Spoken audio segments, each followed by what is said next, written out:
supaya yang dibilangnya tanaman pakai pupuk sendiri yang dibuat. Pupuk yang diambilnya dari sampah-sampah pajak. Ini dari sampah pajak itu ya. Ada daun sawi, ada kulit nangka, semua sampah pasar. Ada pula di sini tongkol jagung. Diapain orangin lah ya. Kayak di sini dibuatnya nih. Nah, ada mesin gilingnya. Ada mesin campur, ada mesin cacah. Kalau ngelihat ada yang dalam sini, kayak digilingnya dulu. Terus digiling, dicampur, pisah-pisah sesuai ukuran. Sana tadi kulihat ada juga tempat fermentasi. Jadi kayak. Oke, pemirsa. Selamat jumpa dengan Markombur bersama TVRI Sumatera Utara. Kali ini saya ada di kilometer 13,5 ke arah Binjai. Saya diajak masyarakat daerah ini untuk melihat aktivitas mereka dan mengomburkannya bersama kita. Kulihat mereka udah ngumpul di sana. Ayo kita jalan lihat sana ya.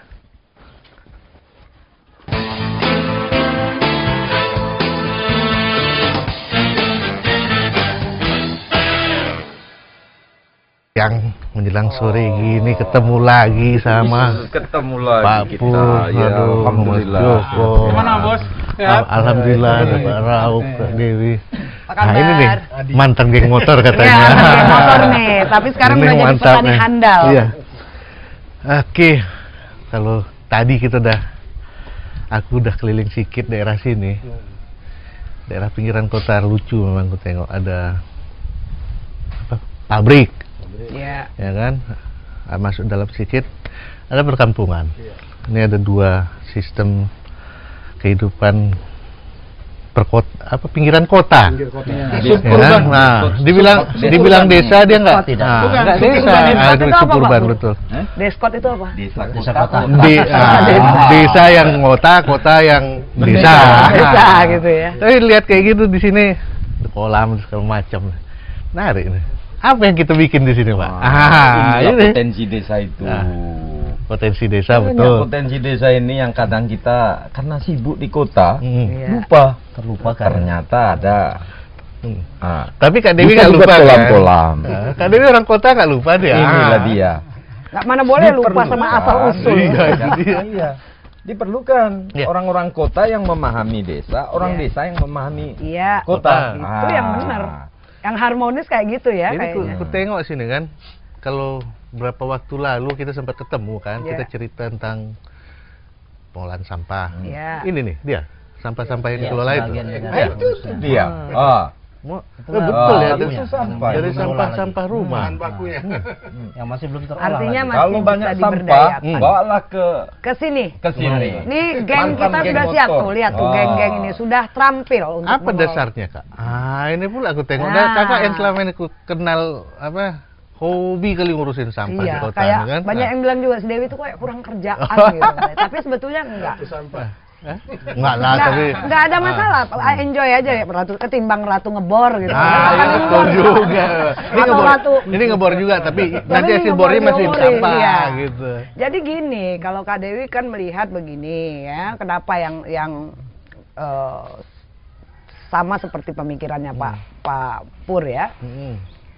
Sekarang Pak Pur ini kan lagi menggagas pangan, sampah pangan. Mikir juga, apalagi tuh gitu ya. Iya. Ya dari pangan ke sampah, dari sampah jadi pangan lagi. Memang gitu. betul, habis pangan jadi sampah dia. Iya, habis itu dari sampah dijadikan pangan lagi. Oh. Tentunya setelah diproduksi Proses. ulang, Adalah diproses prosesnya ya. gitu ya. Alam tetap jalan. Iya. Teknologi diintroduksi. Iya.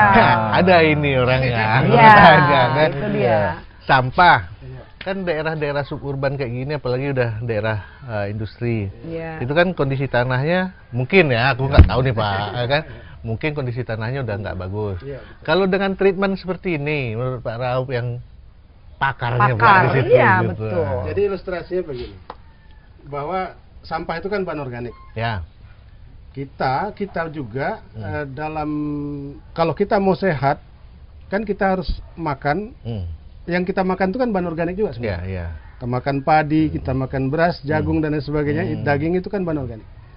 Nah, jadi ada yang kita lupa bahwa tanah itu supaya sehat juga harus dipelihara bahan organiknya. Keluar ahli ilmu tanah. Kan gitu kan? Iya. Nah, sekarang tanah-tanah di Sumatera Utara khususnya itu bahan organiknya tinggal 0, sekian persen rata-rata. Apalagi yang di daerah urban gini. Apalagi seperti ini. Sawah-sawah itu kenapa sawah sekarang tidak bisa memproduksi maksimum? Kan produksi maksimum rata-rata nasional kan 6 ton per hektar. Yang bisa di Sumatera Utara itu dilangkat aja itu cuma 3 ton. Itu Di Sergei yang karena dulu kondisi begitu tanah hebat, itu paling tinggi 6 ton. Itu paling tinggi kan? Nah, kenapa? Itu ternyata tanah kita itu udah sakit sekarang. Sakit. Tanah itu sakit, Pak. Kenapa sakit? Treatmentnya dengan ini bisa? Ya udah inilah Udah dia. jelas. Itu yang kita. Itu contohnya cabai itu. Wah, paten pula memang. Nah, itu. Jadi ini kan tanahnya, Pak. Ini kan tanah kurus sebenarnya. Tanah kurus yang kita ambil dari di sekitar, di sekitar sini kan, tanah yang kurus. Tanah yang udah mineralnya. Dengan perhitungan yang ini, karena kan gini ya, bahan organik ideal dalam tanah itu 5%. Ya. 5%. Kalau 5% itu kita kasih bahan organik terlalu mahal itu. Terlalu mahal, terlalu banyak. Dari 0,5 menjadi 5 itu kan banyak sekali. Bisa aja 2-3% itu udah bagus. Oke. Makanya atas dasar hitungan itulah kita buat nih tanah-tanah yang udah marginal seperti ini. Kita kasih bahan organik yang kita kira mencapainya 2-3% aja. Inilah dia hasilnya. Kalau secara ekonomis lah, kan jago juga dikit ya Mas Joko ini kan. Mas Joko ini ujung-ujungnya kita bicara ekonomi. Gimana kali-kaliannya? Bang, sekarang kali-kalian yang sederhana, di mana bukan orang matematika pun gampang mengerti. Itu dia memang harusnya kayak gitu. Kita lihat tumpukan sampah di belakang.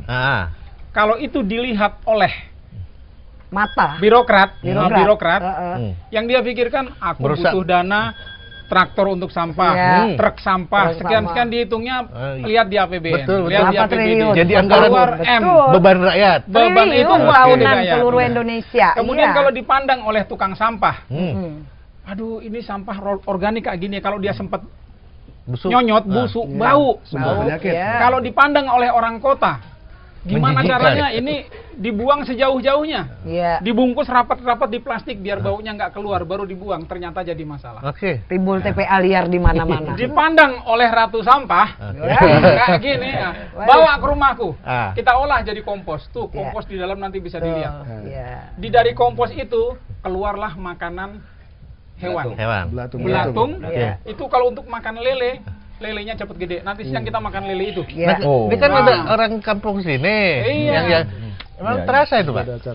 Ya, Dampak dari pengolahan Ya, ini sampah yang pengelolaan- manfaatkan segala macamnya itu ada pengaruhnya. Ya betul, Nah. bagi kami itu sangat terasa. Kenapa? Yang pertama, kami berusaha semaksimal mungkin mengurangi jumlah sampah yang berserak di masyarakat sini. Dimanfaatkan untuk- Bukan sampah masyarakat ya? Bukan. Sampah Itu dapur. lain lagi cara Sampah dapur. mengelolanya. Nah, Cara jadi kami pengelolaan berusaha beda semaksimal lagi. mungkin dengan bimbingan-bimbingan mungkin Bu Dewi, Oke. mungkin Pak Profesor Raud dengan bapak-bapak yang lain juga Pak Pur mungkin ini yang mendorong kami untuk ini. Karena kalau selama ini kan ketergantungan generasi muda lah kita bilang. Mereka semata-mata gitu tamat sekolah, SMA, kuliah. Acuannya apa? Mencari kerja formal. Mau ke Medan. Ya. Nah, tapi itu kan menambah urbanisasi beban. itu di jadi Medan, ini ya. di Medan kalah. Ketersediaan lowongan kerja kan terbatas. Iya. Sementara potensi di pedesaan ini di kami bilang cukup banyak. Iya. Sebatas kami bisa memanfaatkan itu dan ada yang Apa aja yang kalian bikin? ya selama ini kami sudah mulai ke pengolahan kompos, mungkin daur ulang sampah untuk menjadi bahan-bahan yang bisa dipergunakan. Jadi duit ya? Ya, tentu ini mendongkrak perekonomian keluarga juga mungkin. Tanam ada yang Pakan di ternak, tanaman. Ya, untuk ini kedepannya kami akan memproduksi berbagai jenis tanaman, ya. yang mungkin kami bisa membutuhkan pihak-pihak Nah, aku yang ngelihat kayak di belakang lah ada Ini cabai itu juga kan. Pimpronya Cabai nih, ini satu. kalau ditanam kalian tanam tuh pun di tas bekas. Nah, di tas bekas. Kalau di rumah tanam gitu kan ketersediaan Bisa. pangan bisa terpenuhi juga sih. Itu Nah, ini kan BPN tak jadi naik. Tapi dengar-dengar Harga naik juga. Udah naik. Iya. Mau turun ya, malu. Jadi sebenarnya kalau rumah tangga, cabai, sayur, orang-orang muda begini, mau dia petani cabai, taruh aja di itu, di tritis-tritis itu. Udah jadi. Kapan maknya mau perlu cabai tinggal ambil. Udah terbantu juga kan. Itu kalau jadi itu bisa mengurangi harga cabai di pasar. Iya. Siapa yang mau belanja? Bisa orang yang sendiri juga. Nah kayak kan itu. Parau. Nah kayak kita lihat lah. Itu nih, aku lihat paten positif caranya kan. Kalau satu pot kita bikin kayak gitu cabai, itu efektif nggak Pak? Secara tani ya? Iya, dari sisi usaha tani saya kira sangat efektif gitu. Sangat efektif itu karena kita bisa langsung ukur di situ. Seperti yang tadi saya sudah sampaikan misalnya. Kalau misalnya tanah kita tahu kadar bahan organiknya sekian, kita akan menambah jadi sekian, kita kan bisa ukur secara efektif bahwasanya tambah dengan campuran sekian banding sekian, kan gitu aja. Macam ini yang sekarang sedang dilakukan kan 1:1. Tanah marginal satu kereta sorong, satu angkong ditambah kompos satu angkong. Satu-satu langsung. Iya, satu-satu campur. Jadi tanah di rumahku juga bisa lah kayak gitu. Bisa. Apa perlu Kak Dewi turun ke sana buat nanemin pakai sampah? Oh, di kamar jangan dulu ya, betul. Lain tanamannya di kamar. Ini efektivitas tanah. Iya. Ada lagi. Apa itu? Gini, kalau misalnya anaknya mau kawin 6 bulan lagi, berapa perlu cabai? Tanam aja banyak-banyak. Betul juga ya. Ini kalau orang barang ketahanan pangan kita tuh bisa hitung, kan kehitung sama dia. Banyak cabai tanam. Satu pohon lah Pak Rau. Kalau kita bilang ini kan kita harus lihat juga nih masyarakat mau nggak nanam. Kalau nggak untung kan nggak mau. Satu pot itu bisa produksi berapa on Pak? Ya saya kira cabai atau apa saja ya itu dengan perhitungan yang kita sudah lakukan itu pertanaman di tanah seperti biasa yang konvensional itu tidak beda jauh dengan ini. Artinya iya tidak akan mengurangi produk itu ya. Berarti sama yang di tanah karo itu nggak jauh beda sih. Bisa. Berarti untung dong kalau tanam di rumah. Dan kenapa saya bisa katakan begitu? Oke lah tanah mungkin terbatas, perakaran terbatas. Tapi kita memberikan asupan itu, memberikan pupuk dan apa itu tidak terbuang kemana-mana. Dia akan efektif di situ. Ini kan ada anak muda nih, katanya mantan apa? Generator. Gitu. Wih, ready pula Pak ya kan? Itu kas dulu. Jadi kalau ngelihat gini, adanya kalian bikin itu? Ya, ini justru kami yang bikin ini Pak. Udah berapa banyak yang kalian tanam? Ini udah banyak di tempat-tempat lain juga banyak. Justru yang kami manfaatkan ini kan bekas kertas semen ini Pak. Iya. Kan seharusnya dibuang nih Pak. Sampah memang. Ini justru kita pakai. Jadi apa itu? Ku tengok ada macam-macam daunnya. Ada pohon terong tunjuk, pohon cepoka, pohon cabai, ada pohon mangga. Jadi kau nggak usah kepajak lah belanja kalau mau masak sayur. Jadi ini begini, ini kan selama ini permasalahan seperti beberapa lalu juga kita ngomong bahwa kita grupnya Gerbang Sari ini ingin memotivasi sebetulnya semua masyarakat bahwa kita tidak pernah tergantung dengan luas lahan. Sudah.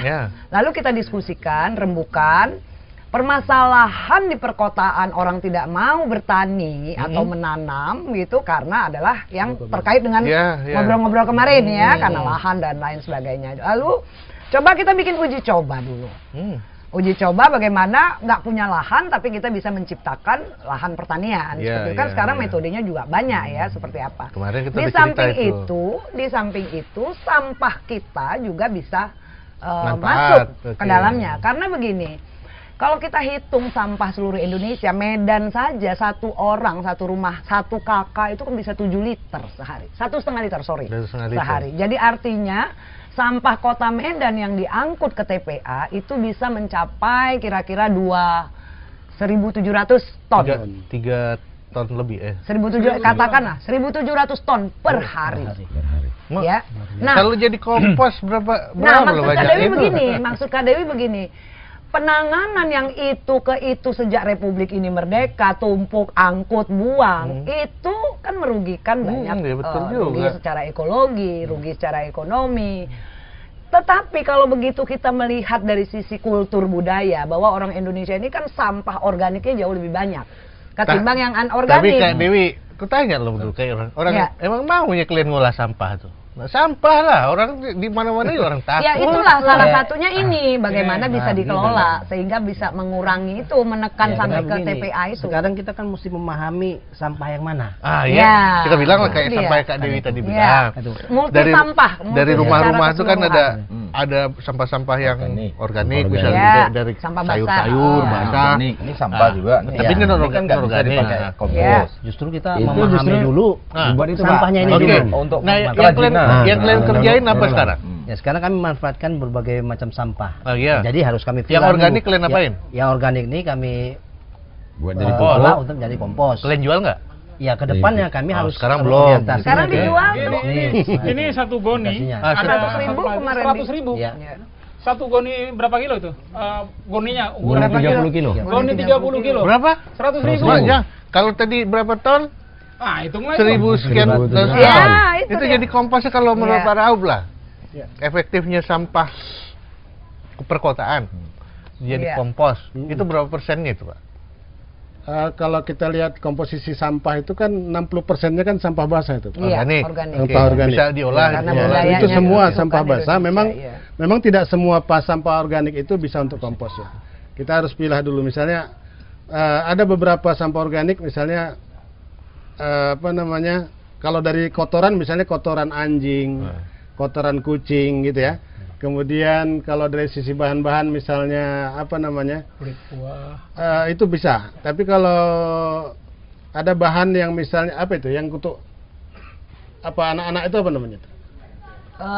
Tempes gitu kan. Itu kan baru organik. Sampah kamar mandi lah. Kamar mandi itu Sampah kan tidak spesifik boleh. kalau kita gitu ya. bilang. Iya. Itu tidak boleh. Jadi kalau dikurangi itu sekian persen, mungkin 50% dari sampah itu bisa dijadikan. Mak, kalau 1.700 berarti 850 ton sehari gede. bisa jadi kompos, Bisa. potensial kompos. Kalau itu tadi 30 kilo, 100.000. 100.000. Mak, Kaya, kaya lah gue. Betul. Tapi Masalahnya gini, gini, Pak. kita punya kita juga gini ya, kalau kita kelola langsung dari TPA itu mungkin banyak hambatan-hambatan Ya, teknologi, ya. peralatan. Karena pemilahannya itu. Jadi sekarang kita mencoba membangun sistem Dari rumah. dari hulu hingga hilir, Ya, gitu ya, ya. oke. Hulunya udah dipisah. Hulunya kita sudah mulai perhatikan dari pasar-pasar tradisional itu ada jenis-jenis sampah yang memang bertumpuk, tetapi dari kacamata orang-orang cerdas, wah gaya lo orang cerdas. Ini adalah duit, Ya. ini adalah uang, gitu ya. Jadi Kak Dewi kalau ngeliat pajak tuh Ini duit. Tuh, sayang banget tuh Cuman sampah. orang lain Iya. Iya, Iya, Bang Janul. Di, Iya, sam- kan? di pasar Iya. ada sampah. Iya. Yang dari kelapa itu apa? Batok. Ampas, Oh, iya, apa? oke. Itu. kalau batok ada. Nah, ini batok nih. Oh. Batok pamer nih. Coba. Ini Kalau batok kan ada yang ngumpul. Ada yang ngumpul. Berat jelas. Ya. Mau jadi arang jadi, mau jadi kerajinan Jadi itu jadi. bisa. Tapi kalau sampah sayur busuk, Mau ya. jadi apa? Mau jadi Nah, ini, aku Bang. lewat aja tutup hidung. Iya, Inilah ini Bang, ini dia. Jadi Iya, kita ya. membangun Kenapa sistem. kalau Abang tadi nanya sama Pak Anto, emang Abang mau ngerjain? Nah itu dia. Kan pertanyaannya Iya. gitu. Semua orang itu tutup mata, tutup hidung terhadap sampah. Karena Iya. nggak kalau tahu perlu dibuang. sistemnya. Karena Karena nggak nggak tahu tahu bahwa itu caranya, duit. benar. Sekarang di sini sudah dicoba. Ini sampah jadi lele. Nah, Belinya lele seukuran Ya, seginilah kecil kira-kira lah. kecil. Cuman yang bibit lah ya. Sekarang mana sudah sampah kita yang sudah jadi dimakan. pakan ternak yang Itu di plastik? belakang sana itu ada kandang ayam, Bisa ditunjukin kandang sini, bebek yang Boleh, dikasih Bud. makan pakai sampah. kalau istilah orang Jawa long yam, balong ayam. Balong ayam. Nah, Ini itu loh udah ada. sampahnya itu nih. Ah. Apa ada yang tahu sebelumnya? Ini kan sekarang enak, megangnya juga kita udah nggak jijik Busuk nggak ya. ada? Bau wangi. Nggak busuk. Oh. Malah Mas kalau ini digoreng terus tak kasih pasti nggak ada yang tahu. Kenapa? Ini nutrisi semua. Ini sebelumnya adalah batang dari sayur. Terus sampah Nggak kepala ada ikan, Ada sampah baru ampas ya? kelapa, gitu-gitu. Digituin kabur ke kan. sana. Jadi Dimakan pantas lah geng motor Mahal. mau jadi geng Ini sampah. 1.000 Itu dia, Bang. 2.000. Mereka 2.000 ya, 2.000. Mereka 2.000 perak. 2.000. mereka mau 2.000. jalankan ini. 2.000. Nah, Kan karena sudah ayamnya tahu. pasti gemuk-gemuk. Yang susah Ternyata lagi, yang susah lagi bang. Semua. Kami dari sini jalan ke Medan, mata kami masih lihat sampah di pajak-pajak. Wah. Itu pula sekarang, sayang kali Jadi rasanya. inilah, Buang. image inilah yang mau kita timbulkan, kita sebagai motivator lah katakan ya. Inilah yang mau kita timbulkan ke tengah masyarakat, bahwa sampah adalah uang. Jadi kalau sosialisasi kita hanya bilang itu sampah uang. Seperti apa caranya? Diberdayakan. Saya tidak setuju dengan ditangani. Kalau ditanggulangi nggak setuju. Jadi bukan penanggulangan bahasanya. Kak Dewi udah pengalaman. Ya. Untuk ngajarin orang inilah. Ya. Ini ku tengok kan udah jadi bisa jadi tradisi baru masyarakat perkotaan dan masyarakat pinggir kota. Berapa lama orang ini bisa diajari? Nah, ini tim kita sudah sepakat, Pak Pur, Mas Joko, Pak Rauf sementara ini dulu ya. Sudah sepakat memilih teknologi paling sederhana. Kenapa? Orang berlomba-lomba mikirkan teknologi yang canggih. Iya, mahal. Tapi kita justru sebaliknya, yang paling sederhana. Kenapa? Supaya semua orang bisa melakukan dengan mudah dan murah. Selama ini banyak kalau kita ada yang diajarkan yang susah, akhirnya mereka mandek, tidak mau mengerjakannya. Nah, dengan teknologi sederhana ini sosialisasi kita, dan akhirnya orang yang anak-anak ini cuma berapa minggu diajarkan. Ini aku mau tahu, ini untuk apa aja? Bisa jadi pupuk? Bukan, Mbak. Bukan untuk pupuk. makan ternak. Nah, coba jelaskan. Ini untuk makan ternak. Cara ininya seperti apa? Coba untuk kasih makan entok. Nah, coba ayam. tabur tuh. Ini ikan lele, Pak. Tuh. Itu ditabur ke kolam. Jadi sampah di jadi makanan ikan. Jadi kalian jadi kasih sampah ikan itu. Dari sampah. Jadi ikan ini nggak kita kasih makan makanan pabrikan. Makan sampah sebetulnya. Ini berapa bisa kalau kajiannya udah ada belum, Pak? Sudah. Menarik ini kalau aku lihat. Ini kajian ini, Bang. Kajian tingkat desa. Yang bisa dikaji secara sederhana. Jadi nggak perlu dibawa ke kampusnya Pak Rauf. Orang kampusnya yang dibawa ke sini. Jadi setelah dipahami oleh masyarakat, taruhlah maaf cakap bukan orang desa itu nggak berpendidikan, tapi konsep ini kita pilih konsep yang mudah dipahami oleh orang yang bahkan tidak tamat SD. Itu dia. Kalau dulu ada teknologi tepat guna. TTG tahun 70-an, 80-an. Sampai 90 masih ada. 90. Coba kita bangkitkan lagi. Contoh artinya ketika banyak yang bicara tentang ekonomi kreatif. Ekonomi kreatif itu sebenarnya bisa. Dan bukan karena sekitar kita. Bukan karena kere makanya aktif ya, Pak ya. Tidak. Tapi kalau kere tidak aktif, jangan harusnya. Contohnya Bang, makin jadi ini apa lagi ini nih teknologi sangat sederhana. Bagaimana cara mengubah sampah yang numpuk itu jadi seperti ini atau jadi kompos. Ini dia. Ada kompos kita di belakang itu. Kita kasih makan ke ikan pun dilantak sama ikan. Komposnya. Bagaimana? Tapi kalau sampah begitunya dimasukkan, nggak ada yang mau makan. Ini namanya MOL, mikroorganisme lokal. Dari apa ini? Dari bahan yang paling sederhana. Nanas busuk, pepaya busuk, dikasih belacan, dikasih gula, garam, akhirnya jadilah sederhana. Barang seperti ini. Kalau beli buatan Jepang, satu botol gini 350.000, 500.000. Ini untuk ini fungsinya untuk apa aja nih? Bikin kompos, membusukkan. Inilah waktu itu kita cerita bioorganik itu. Seperti itu. Ini semuanya bahannya ini juga dari sampah. Yang bikin sampah nggak bau. Yang bikin belatungnya cepet ini, bakterinya kotoran cepet. ayam, kotoran segala macam nggak bau. Ini juga diolah sendiri. Jadi dari bahan-bahan sampah. Kalau di rumah tangga orang ngolah sampahnya simpen, dimasuknya ke komposter, dikasih gini nggak bau. Nggak bau juga. Jadi setiap rumah bisa dong. Tapi begini, kalau kita kan tadi terkait kalau diajarkan dengan satu yang sulit, sementara sampah tiap hari bagai air bah nggak bisa dicegah. Kita nggak bisa nunggu-nunggu ibu-ibu harus belajar ini dulu. Kita harus membentuk banyak kelompok-kelompok di lingkungan. Ini kan udah ada. Ya, untuk mengelola, artinya harus merata setiap lingkungan.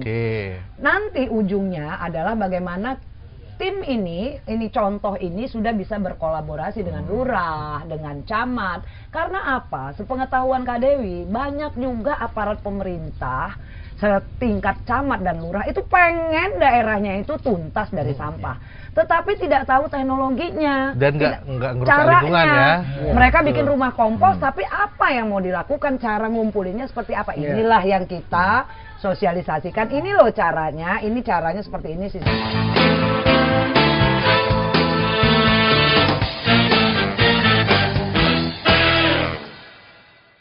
Tapi aku tetap gitu loh. Ya namanya orang katanya anak kota gitu Pak Rauf ya, tetap aja curiga nih Pak Rauf.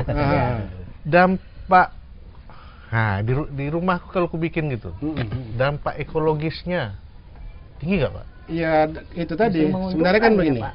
Kalau yang membuat dia pencemaran itu, kalau proses pembusukan lah ya, bahasa kampungnya aja. Kalau bahasa ilmiahnya kan dekomposisi gitu.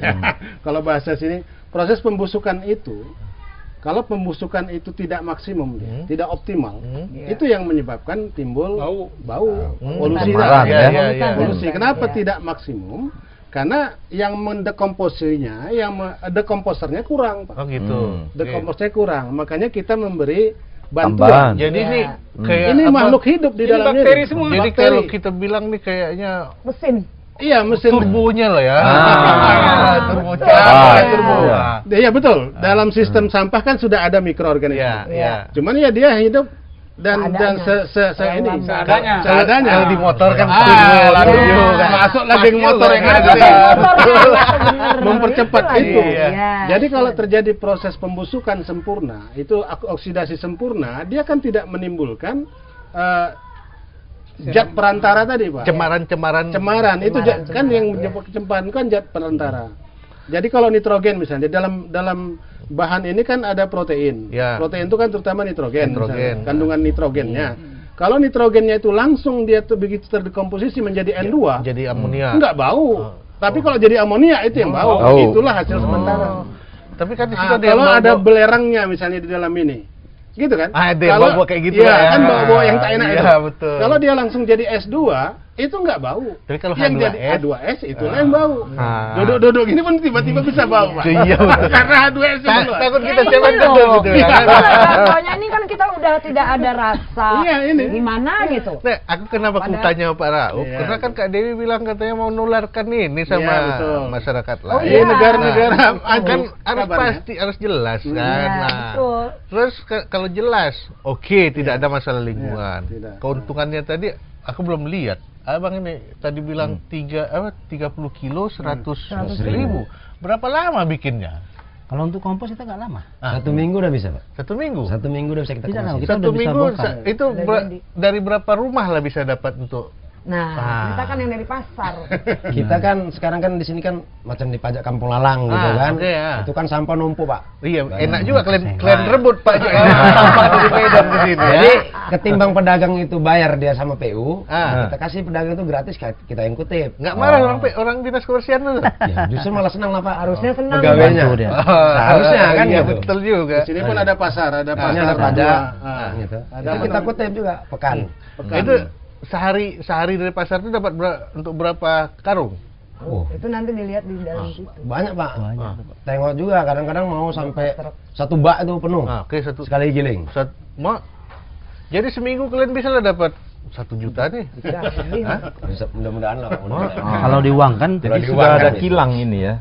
Semacam kilang sampah. Udah rumah produksi lah. Dari juga cara kalian orang lebih hebat kalian daripada orang kota. Orang kota sampah sekarang ada yang agak bego sedikit dibakar. Kita nggak boleh, itu yang ada yang paling marah. Bukan cuman alam aja yang marah.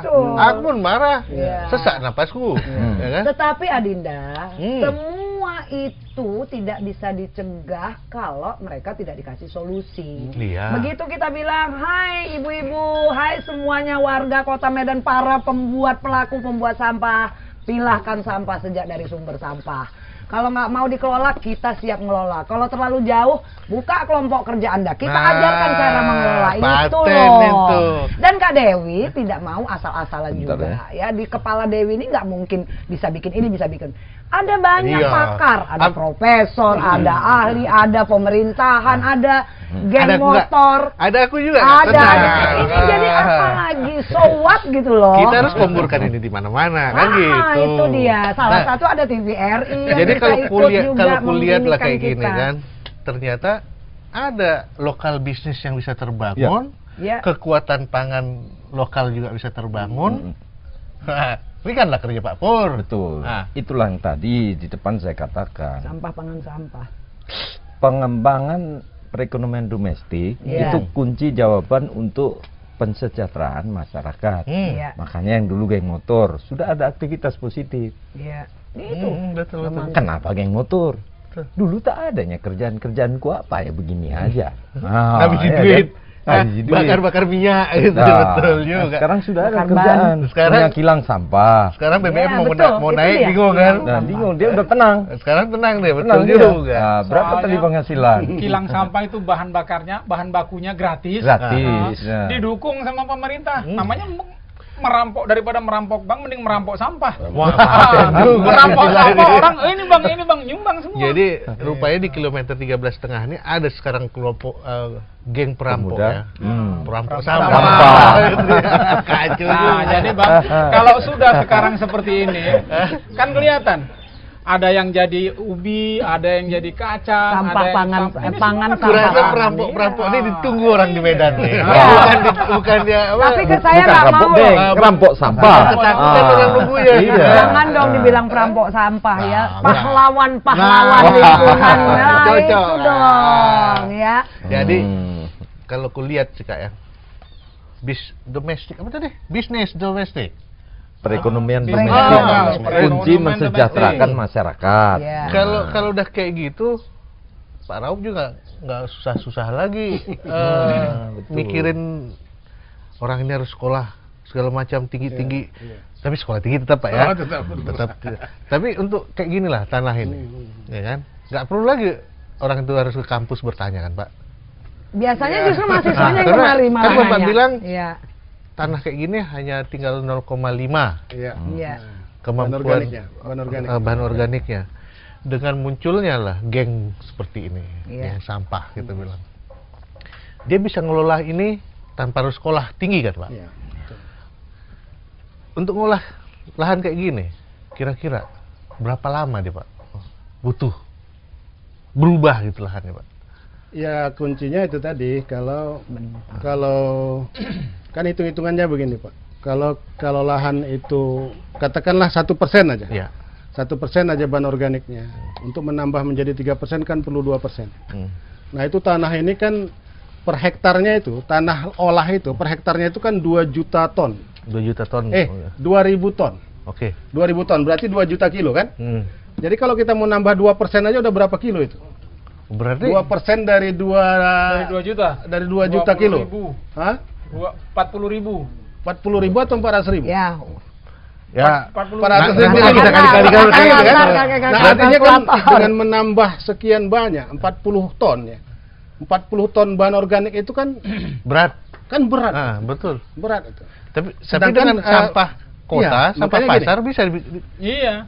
Itulah persoalannya. Walaupun ada sampah ini tetap aja berat. Makanya kita kan tetap berangsur dia paling mampu kita misalnya 5 ton per hektar. Itu ya standarnya 5 ton per hektar, 5. Tapi terus nanti pada saatnya kan akan dicapai titik yang mencapai optimal. 3% tadi. Titik Nah, kalau sudah seperti itu dan uniknya bahan organik ini, pupuk organik ini nggak ada istilah overdosis, Pak. Iya. Oh, jadi nggak ada Nggak ada. kasus di Karo. di Tanah Karo Iya. itu yang Jadi tanahnya udah nggak bisa diapain Nggak gitu ya. ada. Nggak ada. Ini berapa banyak Mungkin pun perkebunan pupuk organik sawit itu juga nggak ada ya, masalah kayaknya buat sudah. tanaman, gitu. Tapi kalau menurut Kak Dewi begini ya, kenapa Kak Dewi bicara kultur budaya juga? Sebetulnya kalau dari dulu sistem pemberdayaan masyarakat, tangan per tangan, dapur per dapur ini sudah mulai jadi bahan pertimbangan untuk penanggulangan sampah. Kak Dewi rasa kita nggak perlu lagi deh negara. Bisa-bisa dinas kebersihan juga bubar kali Itu ya. dia yang aku bilang tadi, makanya kenapa aku tanya sama Pak Raup kan. Kalau kita lihat di Sumatera Utara ini tanah kritisnya kan banyak. Banyak. Ya, saya berani katakan semua tanah pertanian kita sudah kritis. Kritis ya. Cuman orang melihat kritis itu kan dari erosi misalnya. Iya. Dari ketebalan tanah. Iya. Orang tidak pernah melihat dari komposisi tanah. Iya. Itulah dia. Kuncinya tanah itu kan ada 4 komponen ya secara ilmiah. Ada komponen mineral, komponen bahan organik, komponen udara, dan komponen air. Kan itu. Itu yang ideal itu Pak. Yang ideal 45% mineral, 5% bahan organik, 25% air, 25% udara. Oke. Ini keseimbangan ini yang rusak. Oke. Kenapa rusak? Yang paling rusak itu bahan organiknya. Nah, Keseimbangan itu. kalau Bapak udah bilang hampir Iya. semua lahan pertanian rusak, berarti ini peluang bisnis. Yeah. Itu yang aku bilang tadi, Pak. Kan menyelamatkan lingkungan. Jadi pertimbangannya kultur budaya, ekonomi dan ekologi. Gitu loh. Nah, tapi orang-orang ini paham nggak kalau dia udah berbisnis? Kayaknya anak-anak ini sudah mulai setengah jam bisa menghasilkan 25.000. Cuman ngorein cacing karena banyak sampah, cacing dikumpul. Ceritain. Yang cacing itu loh. Kami dari geng motor ini kenal lama bapak ini dibina. Saya nggak bapak-bapak. Janganlah Kak, karena Kak Dewi itu terlalu bersemangat dibilang bapak pula. Lanjut. Jadi kan ternyata kan kalau kita bilang ada masyarakat di Indonesia itu bisa kelaparan itu, kalau saya bilang itu bodoh. Tuh. Paten kali. Kenapa saya bilang bodoh? Kita pergi ke lubang sampah aja, Pak. Di situ kita korek, itu ada cacing, Pak. Ya, cacing oke, itu betul. warna merah. Pasti. Itu sekilo di kolam pancing itu 50.000, Pak. Sekilo berapa jam itu? Nah, ini Jadi kemarin saya coba setengah jam aja saya cari, dapat saya setengah kilo. Tuh. Itu langsung saya kirim ke kolam pancing, itu saya terima uang 25.000. Jadi kalau lah masyarakat itu memang betul memang niat mau cari makan gitu kan. Ternak cacing pun bisa kalau dengan bisa, sampah. Apalagi pakai sampah. Makanya kita buat juga ternak cacingnya, Pak. Udah agribisnis. Ada juga ternak cacingnya. Kalau gitu ini mantap juga agribisnis di suburban. Kan? Orang kota yang bodoh tak mau ngelola sampahnya. Aku marah. Tapi orang kota. Tapi aku bilang aku termasuk lah Pak. Nggak mau kelola sampahku itu sendiri kan bodoh. Aku bilang. Coba pula. Kalau kelola sampah, setiap hari aku dapat misalnya jangan diminum loh Mas Pur itu. 25.000. Mau diminum. Ya kan? Sebulan udah 750.000. Ya kan? Itu baru dari satu bak sampah cacing.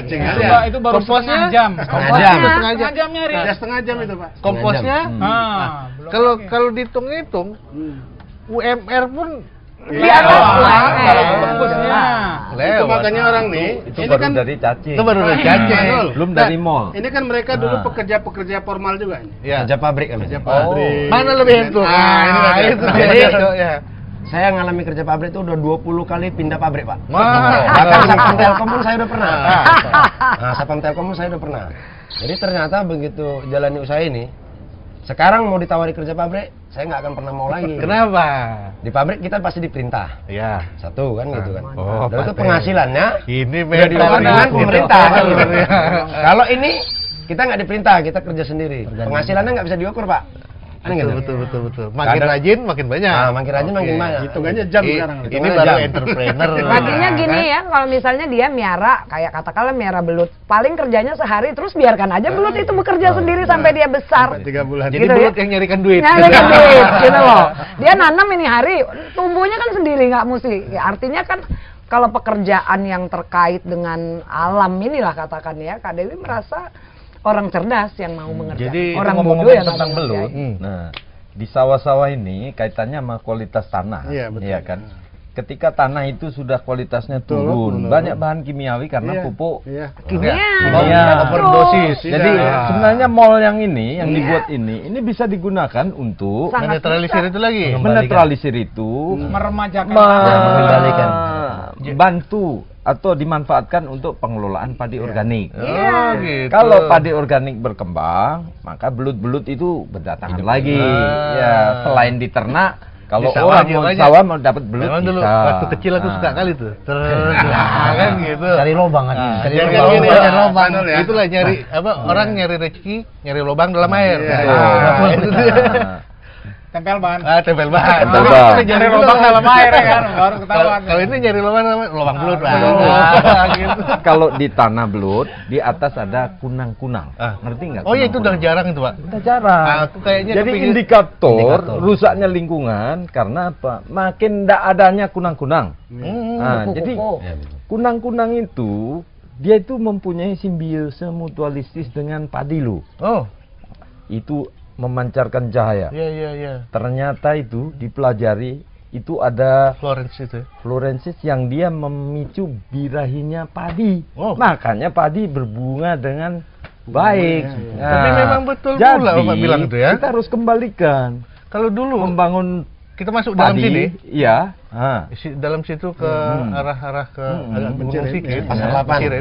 Itu masih ada kunang-kunang. Sekarang nggak ada, habis kunang-kunang Sekarang kan nggak kuat kunang dia. mata. Ini semua karena tak terlepas dari efek pengaruh lingkungan. Iya. Sampah juga mencemari lingkungan, rusak. Pabrik-pabrik buang limbah, lingkungan rusak.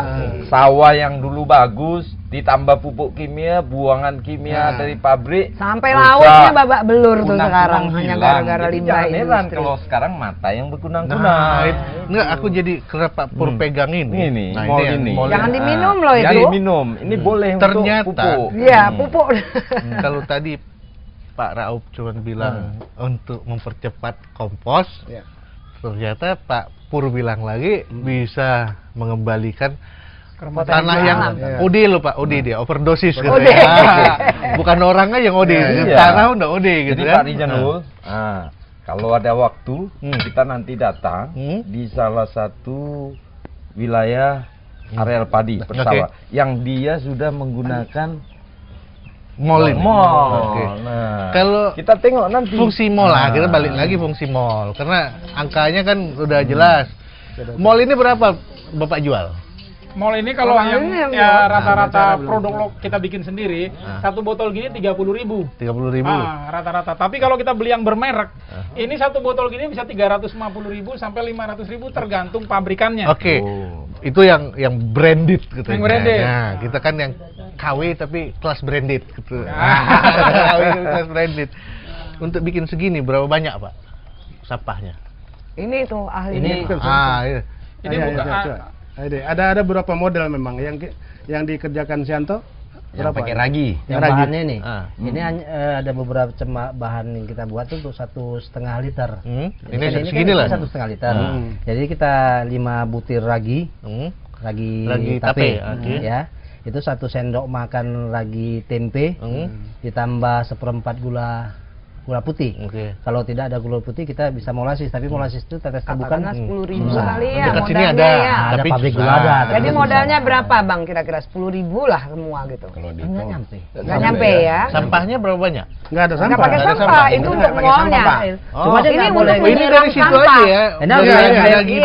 Ini untuk menyiram sampah. Jadi dia nggak bisa pakai air keran. Oh, harus air dari air salin. Air hujan, air hujan ya. Baru dia jadi. Jadi ini intinya begini Pak Nur. Ini kita memelihara mikroorganisme. Iya. Jadi di dalamnya ada bakteri, ada lactobacillus, Iya. ada macam-macam zat pengurai lah. Tapi nggak bikin sakit perut kan, Pak?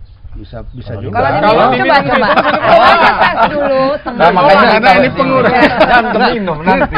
Kalau terkontaminasi langsung bersentuhan lah dengan tangan. Oh, nggak apa-apa. Oh enggak, itu kan bukan Takut kimia. juga. Orang kota, Pak. Ya ramah lingkungan. Ramah lingkungan. Ramah lingkungan. Iya, ramah Kalau lingkungan. segitu murah, kenapa lah pemerintah harus pikir-pikir harus bikin pabrik kan? Bang, kalau ngomongin soal pemerintah, jangankan barang sederhana kayak gini.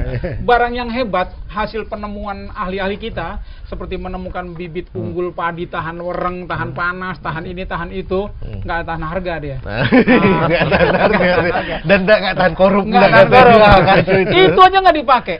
Udah banyak itu Tapi bibit-bibit kita yang udah. kalau saya berpikir begini ya, saya tidak setuju juga dengan saling menyalahkan pemerintah ini. Kita bersinergi lah Kak ya. Kita bersinergi, tetapi mungkin ada banyak cara juga membuka mata pemerintah gitu, bahwa persoalan sesulit apapun, apabila mau diurus satu persatu dulu dipikirkan lalu dicarikan solusinya, saya yakin masih. Nah masalahnya terlalu banyak kadang-kadang seorang pejabat mikirkan dan mereka tuh nggak punya konsultan gitu loh. Contohnya misalnya begini, dinas kebersihan mau bikin taman, dinas pertamanan bikin taman, lalu masuk dinas PU bikin paret, akhirnya taman yang sudah bagus ketimpa oleh terintegrasi dengan baik. Satu. Kenapa? Karena pada awalnya mungkin mereka kepala-kepala dinas atau orang-orang pemerintahan yang menjadi perpanjangan tangan gubernur atau wali kota harus juga di-backup oleh para konsultan atau tim ahli. Ya betul. Gitu ya. Contohnya. Banyak nih udah. Iya. Jadi mereka itu tidak hanya sekedar wah Anda dituntut untuk buat program gini gitu. Karena ke uber waktu akhirnya programnya jadi Ya sudah, paling enggak nih Pak Joko ya, Pak Pur, paling enggak nih ada orang-orang yang terdiri semangat Kak dari Dewi kayak gini kan, ini bisa membangun simbiosis mutualisme antara kota dan desa dan contoh, kenapa aku bilang tadi Pak ya, sampah orang kota dikelola orang desa. Nggak mau. Nggak mau ya? Semua orang wajib mengelola sampah minimal. Paling tidak ya memilahkan untuk di industri, untuk dibikin industri langsung di daerah pedesaan. Karena di kota kan nggak ada tempatnya. Di sini kan masih ada. Kita manfaatkan, saya kerja. Nanti taman-taman dalam kota pakai pupuk dari sini dong. Maunya gitu. Kalau Kak Dewi justru ini kan saya sepakat sama Mas Pur, sama Pak Joko, sama Pak Rauf, sama adik-adik di sini semua. Kita justru ini tidak akan menjadikan ini pabrik sampah. Kita ini hanya untuk menjadi lahan uji. Orang yang mau nanya soal percontohan, orang mau nanya sampah dijadikan apa? Tidak ada Dewi, tidak ada Pak Rauf, tidak ada Pak Joko atau Pak Pur. Adik-adik ini sudah bisa menjelaskan. Jadi udah ada expertnya sini ya? Ya, jadi semua orang sehingga pada saat dia ingin mengelola sampah perlingkungan. Karena kalau ditumpuk di satu sini kita nggak kuat juga ya, nggak mau juga kita jadi TPA, akhirnya mengganggu oleh warga setempat. Jangan TPA Kak, kalau tadi mungkin salah aku ya. Ketika sampah organik di kota jadi industri orang di desa. Nah, itu dia. Jadi maksudnya begini, kolaborasinya dengan pemerintah adalah mungkin kita nanti bisa menganjurkan agar pemerintah mengeluarkan perda, perwal. Kan kita udah ada undang-undang sampah. Betul. Gitu ya. Ada lagi katanya program pemerintah tentang TPA yang sanitary landfill, tapi belum terwujud juga karena nggak tahu solusinya. Kak Dewi meyakini, saya meyakini karena menyelami, makanya yakin terus tahu ternyata sampah ini gampang banget, duit banget gitu. Hanya dengan satu pemilahan sejak dari rumah. Sumber sampah kan di mana-mana. Begitu pemilahan ini jalan, akan timbullah pengusaha-pengusaha sampah yang di lingkungan, bukan yang sampah, di kelurahan. Kalau itu aku juga ternyata belajar di kata-kata kakak nggak setuju. Pengusaha berbasiskan sampah. Itulah ekonomi kreatif. Jadi ekonomi tadi kan disinggung. Disinggung bagaimana kerjasama multi pihak, kan? Ada dinas kebersihan, pertamanan, TU, macam lah banyak.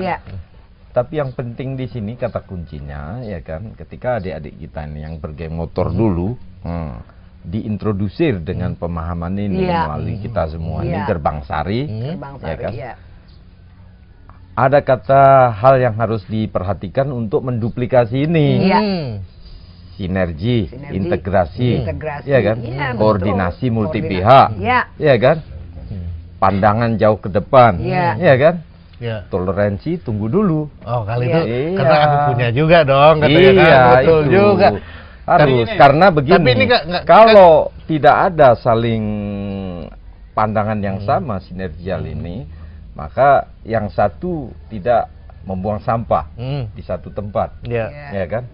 Dia pikir itu sudah pada tempatnya, padahal sebenarnya pemerintah sudah sediakan tempat yang pas, ya kan?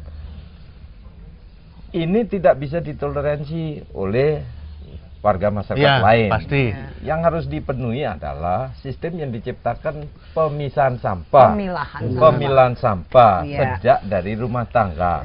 Kemudian bagaimana rumah tangga mengelola sendiri atau dikelola oleh kelompoknya. Itu loh yang sebetulnya sehingga nyambung hulu hilirnya. Kalau gitu nanti ada berapa TPA sampah dong jadinya? TPA organik, ya kan? TPA non organik, dan terakhir B3.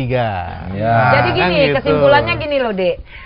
Kita melihat setiap yang sudah punya pangsa pasar stabil di pasaran itu pasti jadi uberan orang. Contoh, plastik-plastik jenis sampah kering anorganik itu 85% punya nilai jual di pemulung. Sehingga kita nyari koran bekas di jalan susah. Nyari plastik kayak gini di jalan susah. Udah diambil orang duluan. Karena sudah pangsa pasarnya sudah jelas ya. Tetapi pangsa pasar yang permasalahan sampah di Indonesia ini adalah sampah pasar basah. Karena nggak ada metode, bukan tidak ada metodenya. Orang belum mengenal seperti apa pengelolaannya, sehingga dia punya nilai jual. dalam tahapan untuk menciptakan pangsa pasar itu supaya sampah bisa jadi primadona, bisa jadi rebutan semua orang, inilah upaya kita di Gerbang Sari termasuk di lokasi ini. Gitu loh. Betul. Kalau gitu jadi nanti kalau bisa se-Indonesia, saya berani meyakinkan se-Indonesia akan mengadopsi apa yang sedang kita garap. Jadi Kak, sebetulnya gitu, kalau kita gitu. kombur dari tadi nih, ya. banyak yang ku dapat. Iya. Di sini ada cerita tentang penggunaan sampah organik. Iya. Ada pemanfaatan sampah organik untuk ekonomi. Iya. Ada pembinaan kemasyarakatan untuk masyarakat yang tadi tidak produktif jadi produktif. Yang dulu Terus masih banyak menganggur. Jadi ada lapangan kerja. Terus bagaimana tanah pertanian itu membutuhkan bahan organik ya. Menghindarkan yang paling sekarang yang paling ngeri, Pak. Kan kalau di kampung-kampung nih kayak di tempat lain lah, senggol sedikit cowok marah gitu ya. Tak ada lagi itu di kampung-kampung ini karena udah kerja sama kan. Paten kali. Kalau duit nggak usah cerita, kata Pak Joko udah datang dia. Oke, ya kan, pemirsa. Tadi kita udah cerita panjang lebar, ya kan, tentang sampah, tentang ekonomi kreatif, dan ternyata ekonomi kreatif itu juga bisa dibangun domestik di lingkungan, mulai dari rumah bahkan, di lingkungan desa, bahkan kalau pemerintah yang kita anggap pinter ya, nah itu akan memanfaatkan itu dengan menggalang masyarakat desa atau pinggiran kota untuk menggali potensi dirinya. Saya rasa cukup di segitu dulu kombur kita, sampai ketemu di kombur yang akan datang. Thank you, Pak. Mantap, Suragun. Lupa loh, kampanyekan pemilahan sampah di mana-mana. Kan udah mulai Kak, makanya mulai dari rumah, lingkungan segala macam. Yang penting ekonomi kreatif gitu.